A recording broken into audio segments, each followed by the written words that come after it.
سب سے پہلے تو یہ بات یاد رکھ لیں کہ ہمارا جو نبی پاک علیہ السلام کے ساتھ تعلق ہے نا، وہ بڑا حساس ہے۔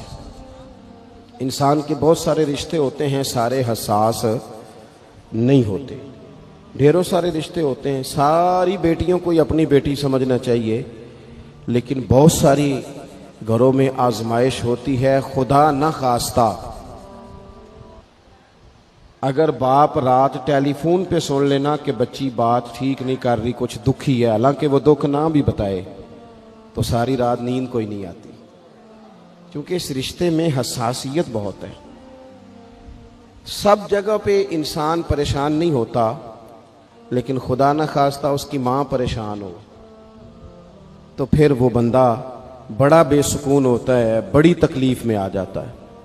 عزیز دوستو، سب سے جھگڑا کر کے بندہ پریشان نہیں ہوتا، لیکن اگر اس کا اپنے گھر جھگڑا ہو جائے نا، تو یہ بہت سارے لوگ جو باہر جن کی موٹر سائیکل کی ٹکر ہوتی ہے نا، یہ دراصل بیچارے گھر سے پریشان نکلتے ہیں۔ جانے کس عمر میں جائے گی یہ عادت میری، روٹھنا اس سے تو اوروں سے الجھتے پھرنا۔ کئی دفعہ انسان اس ترتیب سے بھی پریشان ہوتا ہے۔ تو ہر رشتہ جو ہوتا ہے اس میں حساسیت نہیں ہوتی، کچھ رشتے حساس ہو۔ میرے نانا جان انتقال کر گئے رمضان شریف میں، تو والدہ بڑی حوصلے والی تھی، مزاج کے لحاظ سے بڑی صبر والی اور کشادہ دل رکھتی تھی اماں جی۔ نانا جی انتقال کر گئے، ایک دو ماہ کے بعد محلے میں ایک اور بزرگ کا انتقال ہوا، تو اماں جی سارا رات ہی روتی رہیں۔ تو میں گھر میں تھا نہیں، واپس آیا تو بچے گھر والے باقی کے مجھے بتانے لگے کہ اماں جی پہلے ہی مریض ہیں، تو اب وہ چپ نہیں کر رہی، تو آپ ذرا ان کو کہیں۔ میں نے کہا اماں جی عادت ہو گئی ہے، پہلے تو ایسا نہیں تھا۔ تو میری والدہ نے اپنے لہجے میں مجھے جواب دیا، کہنے لگی پتر پہلا یہ دکھ نہیں سی نہ لگا، پھر فرمان لگیاں کسے نو پترا کدوں کوئی روندا ہے، وہ تو اب وہ کسی کا باپ گیا تو ہمیں تو اپنا یاد آیا ہے۔ کچھ رشتوں میں حساسیت زیادہ۔ نوجوان میری بات پر غور کریں، یہ ہمیں سارا کفر کہتا ہے، سارے مشرک کہتے ہیں، تانے دیتے ہیں کہ مسلمانوں تم حضور کے نام پر اتنے جذباتی کیوں ہوتے ہو؟ تو ہم انہیں بتاتے ہیں کہ رشتے سارے ہی ہیں، پر ہمارا نبی پاک سے جذباتی رشتہ ہے، اور اس رشتے کی حساسیت قرآن پاک نے ان لفظوں میں بیان کی کہ النبی اولی بالمؤمنین من انفسہم۔ فرمایا یہ جو نبی ہے نا، یہ مومنوں کے ان کی جانوں سے بھی زیادہ قریب ہے، یہ زیادہ قربت ہے، اس رشتے میں حساسیت ہے۔ اور نبی پاک علیہ السلام کا امت سے تعلق کس طرح کا ہے؟ عزیز علیہ ما عنتم۔ فرمایا مشکل میں تم پڑو تو تکلیف میرے محبوب کو ہوتی ہے۔ یہ کبھی اماں کہتی تھی نا کہ بیٹا کھا لے تو ماں کا بھی پیٹ بھر جاتا ہے، تو لوگ کہتے تھے یہ شاعرانہ بات ہے، یہ لوگ تنقید کرتے تھے یہ کیسے ہو سکتا ہے، کسی کی تکلیف کسی کو ہو۔ لیکن قرآن نے اس مضمون کو کھول دیا، فرمایا ایک رشتہ تمہارا ایسا بھی ہے کہ عزیز علیہ ما عنتم، مشکل میں تم پڑتے ہو، گراں میرے محبوب پہ گزرتا ہے۔ حریص علیکم، فرمایا کریم تو تمہاری بھلائی چاہنے میں جلدی کرتے ہیں۔ بالمؤمنین رؤوف الرحیم، وہ مومنوں پہ رؤوف بھی ہیں اور رحیم بھی ہیں۔ نوجوانوں غور سے سننا میری بات، آپ کو نا اس مضمون کی درجنوں حدیثیں ملیں گی کتب احادیث میں، درجنوں۔ حضور فرماتے ہیں میرا جی چاہتا تھا، جب کسی کام کو میرا اور آپ کا جی چاہتا ہے تو پھر ہم پرواہ نہیں کرتے، من کی مرضی پوری کرتے ہیں۔ صحیح کہہ رہا ہوں؟ یعنی میرا جی چاہتا ہے تو پھر میں وہ کام چھوڑ جاؤں؟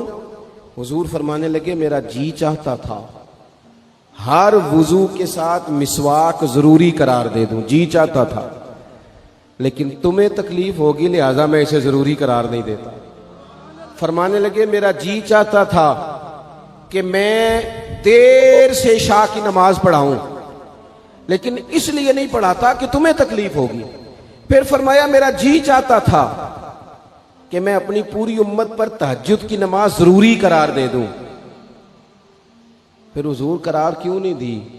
تو بات کا مفہوم یہ بنتا ہے کہ حضور فرمانے لگے میں نے اپنی چاہت نہیں دیکھی، تمہاری نیند دیکھی ہے، تمہیں تکلیف ہوگی۔ حضرت سیدہ عائشہ صدیقہ فرماتی ہیں، صحیح حدیث میں موجود ہے، فرماتی ہیں حضور کو امت کے حق میں 2 باتوں کا اختیار دیا جاتا نا کہ یا رسول اللہ یہ والی چیز آپ کی امت پہ ضروری کر دی جائے یا یہ والی، تو سیدہ فرماتی ہیں جو چیز زیادہ آسان ہوتی حضور امت کے حق میں اسے اختیار کرتے ہیں، امت پر مشکل نہ آئے۔ حساسیت امت کے حق میں، نبی پاک کے دل میں حساسیت، یہاں تک بات آ گئی کہ حضور فرماتے ہیں میں امامت کر رہا ہوتا ہوں، دل کرتا ہے لمبی نماز پڑھاؤں۔ نماز کس کی عبادت ہے؟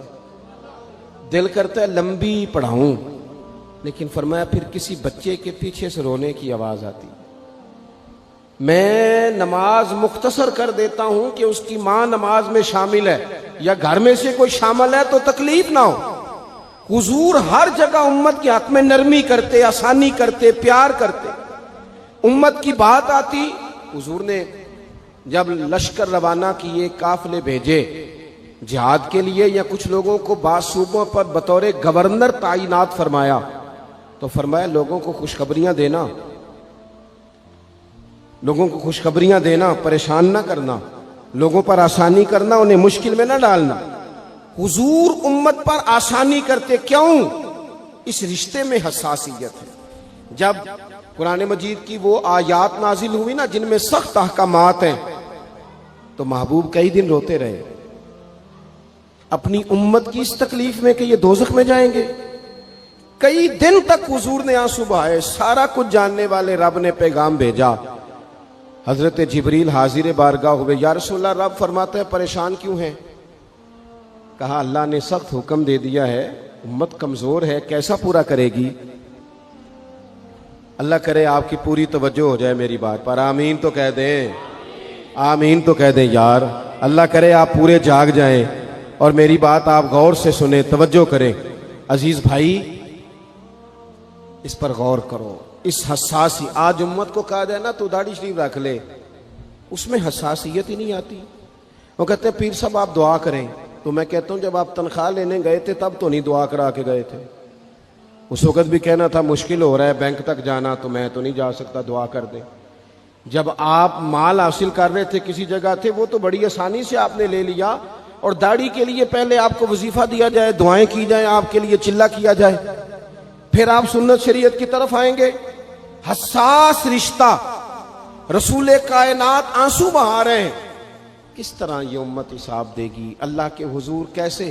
بڑی کاہلی ہے ہمارے اندر، بڑی سستی ہے، ہم بڑی آزمائشوں میں، حضور جانتے ہیں۔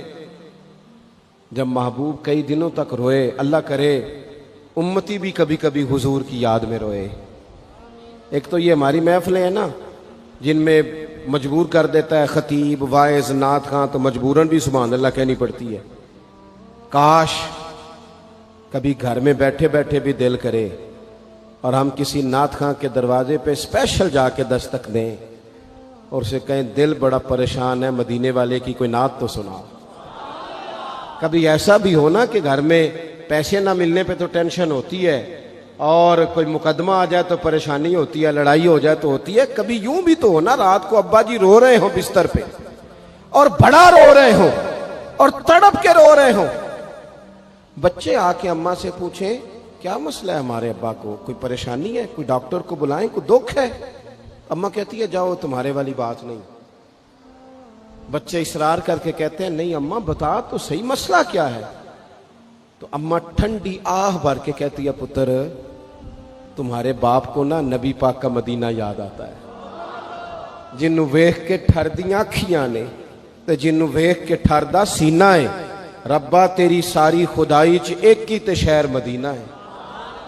پیسے جتنے آگے جی انہیں بڑے نے انہاں سٹیو تہاڈی مہربانی، اسی کڈی سمجھدار قوم آ، پہلے آپ ہی کھلاری دینے پھر آپ ہی کٹھی کری دینے، کیسی بات ہے۔ غوث پاک کی محفل میں لوگ بندے گنتے تھے، توبہ کس کس نے کی، ہماری محفلوں میں لوگ نوٹ گنتے ہیں اور اسپیشل بندے رکھے ہوئے نوٹ گننے کے لیے۔ بس کریں یار، چھوڑ دیں، بڑا ہو گیا یہ کام ہماری۔ سنیں جی، سنیں، اللہ خوش رکھے، اللہ آپ کو خوش رکھے۔ اور میرے بھائی اللہ جزا دے، سنیں، ہمیں جو کچھ دین نے دے دیا ہے وہ ہماری اوقات سے پہلے ہی بڑا زیادہ ہے، تو یہ نوٹ چھوڑ تو یہ تو بات ہی پیچھے رہ گئی ہے، سانو تخت ہزارے دی لوڑ کی ہے، ਨਾਲੇ ਕੀ ਲੱਗੇ ਸ਼ਹਿਰ ਬਮੋਲ ਦੇ ਨਾਲ, ਅਸੀਂ ਆਪਣੀ ਬਾਲ ਕੇ ਸੇਕਨੇ ਆ,